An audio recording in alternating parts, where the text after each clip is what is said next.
go crazy.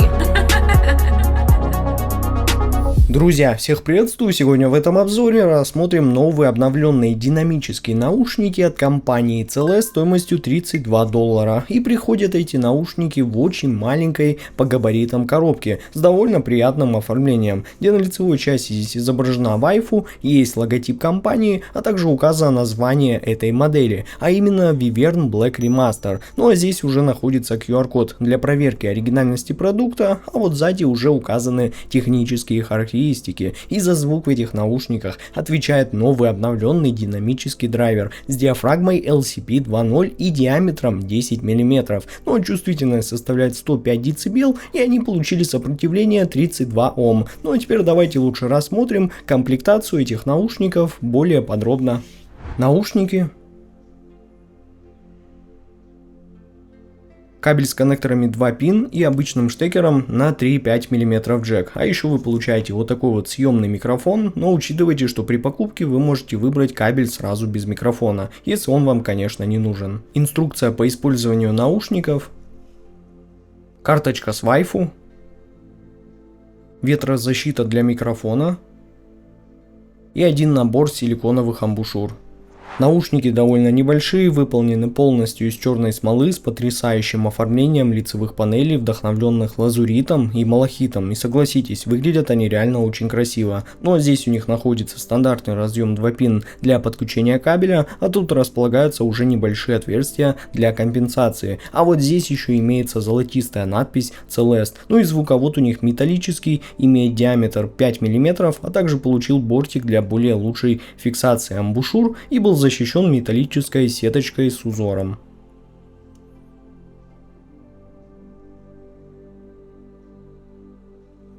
Ну а сидят в ушах эти наушники очень хорошо, и к их удобству и посадке у меня вопросов нет, поскольку анатомически они выполнены правильно, и в сравнении, например, уже с более серьезными многодрайверными гибридными моделями, они не такие уже большие. Да, они тоже, конечно, слегка выпирают из уха, но тем не менее уж не так явно в сравнении с другими наушниками. Да и амбушюры в комплекте идут вполне хорошего качества, и вы можете сразу использовать эти наушники именно с ними без каких-либо проблем. Ну, в общем, друзья, смотрите, как только вышли эти наушники и Celeste Yaksha, я также увидел, что компания Queen of Audio выпустила еще и кабель Queen of Audio Gen. И как только я первый раз его увидел, так сразу понял, что да, мне определенно стоит взять его к себе на обзор. И сначала я протестировал его, конечно, с наушниками Celeste Yaksha. Это трибридные наушники стоимостью $139, на которые у меня уже был обзор на моем канале. А уже после я его, конечно, протестировал вместе с Wyvern Black Remaster.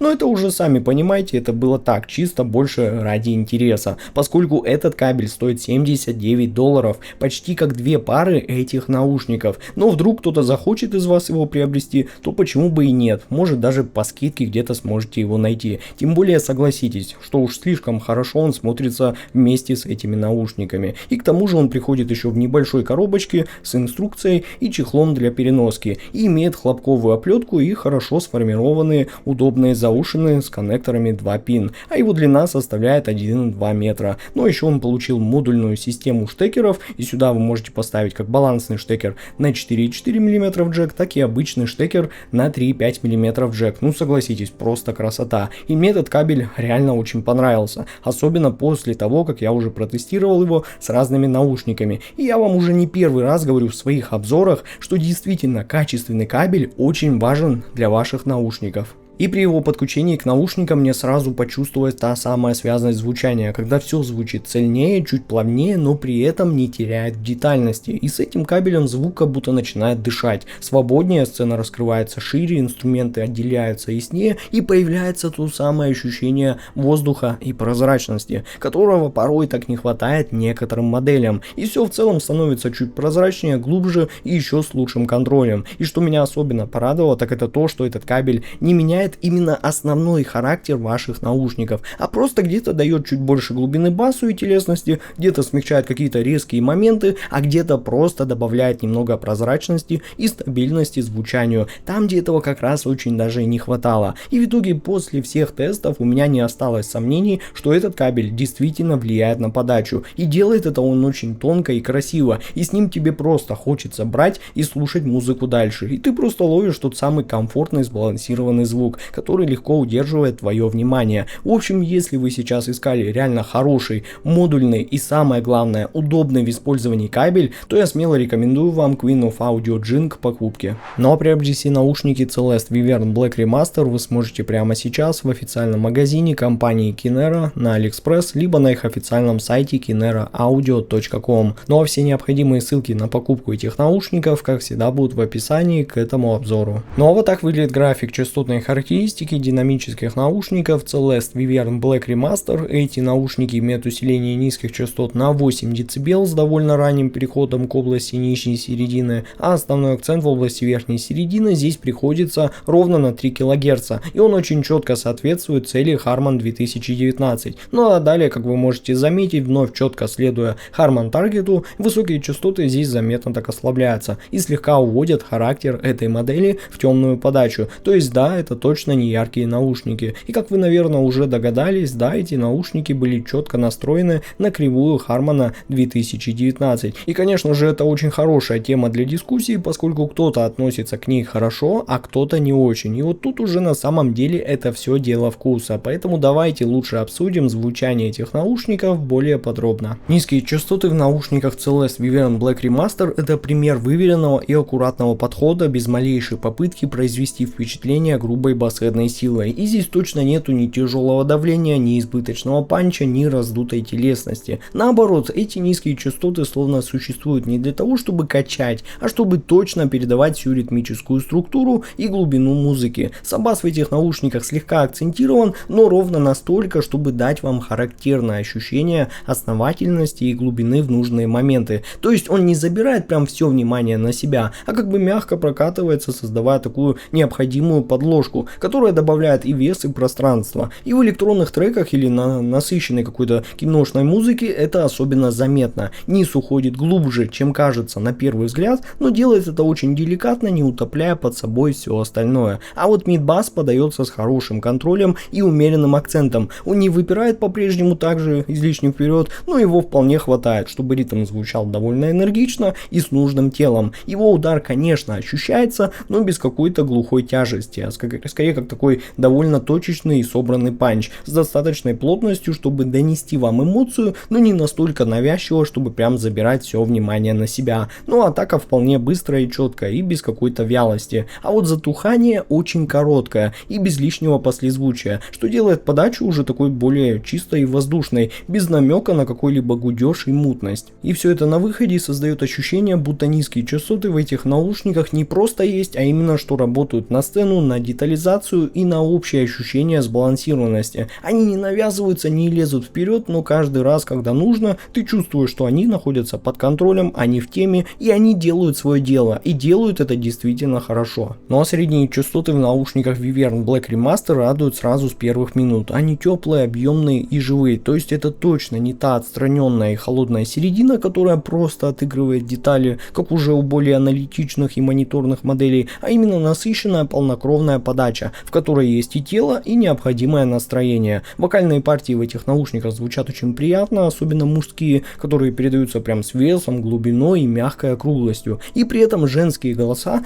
тоже не теряются, они звучат довольно чисто и с энергией, и с нужной легкостью, но без каких-то лишних, резких или звенящих акцентов, которые уже могут утомлять ваш слух. Но инструменты тембрально тоже ощущаются вполне натурально и естественно. Не на уровне, конечно, самых топовых моделей, но для этой цены, на удивление, например, те же гитары имеют вполне плотный и чуть бархатистый оттенок, а фортепиано не сухое и подается прям с хорошей отдачей и живым послезвучием, что точно не может не радовать. И при этом эта середина точно не скучная и не зажатая. В ней есть и энергия, и хороший такой внутренний драйв, и звучание здесь не сваливается в избыточную мягкость, а наоборот, даже на насыщенных треках она держит прям форму и не теряет свой характер, и все подается слитно и уверенно, с ощущением цельности и динамики, а не как какой-то рассыпчатый непонятный набор звуков. Да и разрешение, особенно учитывая их небольшую цену, вполне достойное. Да, конечно, есть небольшая нотка вуали, но все в целом читается вполне ясно. Образы не слипаются в одну кучу, и даже мелкие детали, такие как атаки, щелчки, нюансы в голосах, вполне себе заметны. Просто не так сильно выделяются, как уже в более серьезных моделях. Ну да, конечно, тут тоже до уровня сверх какой-то хирургической аудиофильской подачи они не дотягивают, но при этом слушать их действительно интересно, так как звук не плоский, а как бы с хорошим таким внутренним наполнением. И в итоге средние частоты здесь создают ощущение такой максимально живой и музыкальной середины. Они не выделяются избыточно вперед и звучат так как надо, с теплом, с насыщением и с характером. И это именно та середина, которая удерживает ваше внимание и делает музыку уже более эмоциональной. Ну а высокие частоты в наушниках Viverne Black Remaster действительно слегка притемненные по своей подаче. Они точно не бросаются вперед, как уже в более ярких и более резких моделях, а наоборот, они здесь подаются как очень такие мягкие и гладкие, и при этом они звучат естественно и даже с легкой ноткой аналогового тепла, которая придает звуку живость и натуральность. Так что, друзья, не переживайте, с этими наушниками вы точно не почувствуете никакой режущей звонкости или сибилянтов, которые могли бы утомить ваш слух даже уже после нескольких часов прослушивания. И деталей, несмотря вот на такую подачу этого диапазона, здесь вполне хватает, чтобы заметить какие-то важные мелочи, вроде шелеста, легких щелчков, тонких нюансов инструментов и даже дыхания вокала. Но все это здесь просто было подано очень аккуратно, без акцентов и без резких пиков, которые иногда уже встречаются в других, более светлых моделях. В общем, эти высокие частоты тут как будто просто обволакивают весь звук, завершая общую картину плавной и очень приятной атмосферой. Именно такая подача делает звук очень комфортным и легким для восприятия. Нет ощущения, что верх слишком какой-то сухой или искусственный, а наоборот, он как бы поддерживает музыку, добавляет ей воздуха и пространства, но при этом не тянет все внимание на себя. И в итоге слушать музыку вам хочется куда дольше, так как это именно тот случай, когда верхние частоты работают здесь не на какой-то безумно впечатляющий вау-эффект, а на комфорт и удовольствие от прослушивания. Они делают звук цельным, гармоничным и при этом не утомляют даже на самых насыщенных треках. Но звуковая сцена в наушниках Viverne Black Remaster слегка интимная, не слишком широкая, но при этом очень комфортная и уютная для восприятия. Она точно не пытается распахнуться для вас как бы во все стороны, а словно создает эффект такого небольшого помещения, где все звучит словно рядом, но при этом инструменты и голоса не сливаются в одну кучу, а остаются четко отделенными друг от друга. И разделение планов здесь действительно достойное. Каждый инструмент занимает свое место и звучит как бы независимо, без каких-то там наложений друг на друга. И ты легко можешь проследить за каждым звуком и даже понять, где он расположен по глубине и ширине сцены. И благодаря этому слушать музыку приятно и легко, даже когда в треке реально много деталей и очень насыщенная аранжировка. И особенно впечатляет акцент на глубину. Звук в этих наушниках словно уходит далеко назад, создавая ощущение пространства прямо перед глазами. Да, конечно, как я и сказал, это безусловно не сверхширокая растянутая звуковая сцена, а скорее такой глубокий и очень продуманный объем, который дает ощущение живого выступления, как будто ты сейчас находишься немного дальше от музыкантов на небольшом таком уютном концерте, где все слышно четко и с нужным масштабом. И в итоге звуковая сцена в этих наушниках создает отличное чувство близости и вовлеченности, но при этом каждый звук в ней остается на своем месте и не сливается с другими в одну кучу. И именно такое строение звуковой сцены помогает вам полностью погрузиться в музыку, не теряя при этом ни грамма ясности и легкости восприятия. Она не утомляет, не раздражает, а наоборот как бы помогает вам почувствовать все детали и атмосферу треков, даже слушая эти наушники на средней громкости. Ну а вывод у меня получился таков: CLS Viverne Black Remaster — это отличный пример того, как можно добиться цельного, музыкального и очень комфортного звучания даже в бюджетном сегменте. Эти наушники точно не стараются показать вам максимум деталей любой ценой, вместо этого они делают ставку на сбалансированность, плавность и очень приятное и атмосферное погружение в музыку. Ну а ссылка на покупку этих наушников и кабеля, конечно же, будет в описании и в закрепленном комментарии под этим видео. С вами был IC Genius, спасибо всем за просмотр, всем удачи и пока!